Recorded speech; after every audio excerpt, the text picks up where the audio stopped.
Meanwhile, we're also getting more details on the Tupac Shakur murder investigation. ABC News is learning more about the target of this week's police search and what they took from his home. You know, there was a rumor that a payment went, you know, from Puffy's camp, and it was supposed to go to Keefe D and the Southside guys. After Tupac got Puffy allegedly gave the money, I heard, to Zip. Yes. And Zip was supposed to give the money to Keefe and them. Yes. Hands on top of your head right now. According to the warrant, police seized multiple items, including computers, storage devices, notes, photos, and other documentation detailing Keefe D's involvement with the Southside Compton Crips. It might have happened almost 3 decades ago, but the murder of Tupac is one of the few mysteries that have remained unsolved for the longest time. But now those days are finally over. At least that's what people started saying when new evidence came up in the case. See, besides the fact that law enforcement might have just landed a major touchdown in this long-standing battle, there is also the fact that the person everyone had already been suspecting just came up in the investigation, and it's none other than Diddy. It seems the streets might have been right about Diddy all along, but the police might have just confirmed that the former music executive didn't work alone. So who else might have had a hand in Pac's murder, and how does Diddy even fit into this? We're diving into it, so stay tuned. You said the shots came from the back. Who shot Tupac? To keep it for the code of the streets. It just came from the backseat for him. The fact that almost 30 years after it happened, the murder of rapper Tupac still remains a top priority of law enforcement officials tells you just how complicated that web of events is. Well, it seems the day of reckoning is finally here because some details just got out about the case that proves what everyone has been thinking over the years. And it's that Diddy more than likely had something to do with Tupac's murder.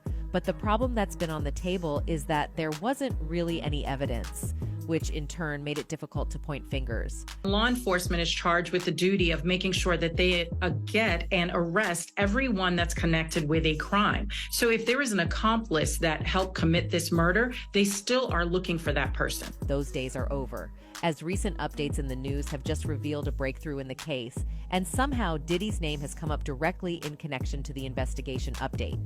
According to headlines, police served a search warrant in Henderson, Nevada on Monday. As part of the ongoing homicide investigation, Las Vegas police said the search warrant was issued for Dwayne Keith Davis, aka Keefe D, or Keefe D, who has said he is one of 2 living eyewitnesses to the shooting. LVMPD can confirm a search warrant was served in Henderson, Nevada on July 17, 2023, as part of the ongoing Tupac Shakur homicide investigation. Las Vegas police said in a statement, "We will have no further comment at this time." Well, this is the biggest development in the Tupac murder case since this all happened, since the murder happened. They never served a search warrant and, showed up at someone's house with the SWAT team. Reports claim the Las Vegas homicide detectives and prosecutors determined by Monday night they had enough information to proceed with a court-authorized search. An official briefed on the investigation told reporters. The search was conducted at about 10 p.m. local time, with Las Vegas Metro PD SWAT on hand, and among the items sought by investigators were computers, laptops, and articles about Tupac and his death. The evidence in the case was reported at the time to have been presented to a Las Vegas grand jury. Currently, no charges have been filed. The investigation, however, is expected to continue for weeks to months. Investigators have long believed the gunman is likely already dead, the victim of a separate shooting 2 years after the Vegas drive-by. The current investigation could lead to a determination of who was in the car with the gunman when the rounds were fired that killed Tupac. That, according to the investigative team, could lead to someone being charged as an accomplice. But the official cautions that charging decisions have not been made yet. What we find is that when a search warrant is executed, it's because law enforcement has significant information that they believe can lead to either an indictment or an arrest in a cold case. This is where Diddy comes in because the person whose house was raided, Keefe D, happened to be a guy that used to hang around with Diddy back in the day. That's not all. He was also reported to have been the rapper's bodyguard at one point. The thing is, this whole story about Tupac's murder was actually brought back into the limelight by this same person. Did you actually see a gun? Oh, shit. Once you got the region, I got the ducking. So someone from your car started shooting at Tupac and Suge. That's right. The Tupac probe, after going unsolved for more than 20 years, gained new momentum in 2018, the official told news. Detectives re-engaged in the case after Netflix aired Unsolved: The Tupac and Biggie Murders in 2018, and the book Compton Street Legend by Dwayne Keith Davis, aka Keffy D, who has said he is one of 2 living eyewitnesses to the shooting, came out in 2019. In the same year, Greg Kading, a retired Los Angeles police detective, alleged to CBS News Los Angeles that Shakur's murder had already been solved after Davis, also known as Keffy D, confessed to his involvement in the killing of Shakur while being questioned in connection with the murder of Biggie Smalls. Key figures in the murders of Biggie and Tupac are, of course, their labels, headed by Sean Combs, which is Bad Boy, Biggie's label, and Suge Knight. Now, isn't it a little convenient that someone that used to be in Diddy's employ just happened to be caught up in 2 deaths that have already been tied to the rapper over the years? I'm no detective, but that seems pretty unlikely. But what makes it even clearer that Diddy is involved in all of this is that a detective actually confirmed on record that the rapper had his hands in Tupac's passing. The music mogul formerly known as Puff Daddy offered Keffy D. Davis, who is a Crips member, $1 million to whack Shakur and his manager Suge Knight. Former LAPD detective Greg Kading alleges in a documentary based on his 2011 book, Murder Rap. The story is pure fiction and completely ridiculous, he said. But Kading, who led an LAPD task force investigating the shooting deaths of Shakur and Brooklyn rapper Biggie Smalls, wrangled a confession out of Keffy D after the Crips member feared facing charges for a different crime. Keffy D's nephew is Orlando Anderson. He's the individual that got into a fight with Tupac Shakur the night that Tupac was shot. Talking about his interaction with Diddy's alleged former bodyguard, the detective said, "What really convinced us it was true was all the corroboration," he said. He told us things that he couldn't have known unless he was actually a participant in the murder. For example, Keffy D knew there was a secondary shooting that night that investigators kept a secret, he said.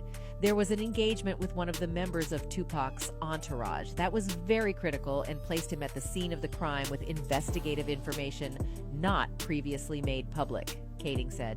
This is interesting because Keith D was allegedly completely loyal to Diddy at this point. So tell me how he wasn't acting on the rapper's interests. But even besides that, there have also been a lot of headlines about how Keith D might actually be blackmailing Diddy into helping him. After all, he's already revealed that Diddy pretty much paid for everything. Do you feel like Puffy owe you? Yeah, he should. I think he should look out. He look out for everybody else. You know what I'm saying? Starting to see how it's almost impossible for Diddy to have not had a hand in this whole thing? Well, hang in there because there's a lot more. Later, the detective also turned the spotlight to how well Diddy fit into the entire situation.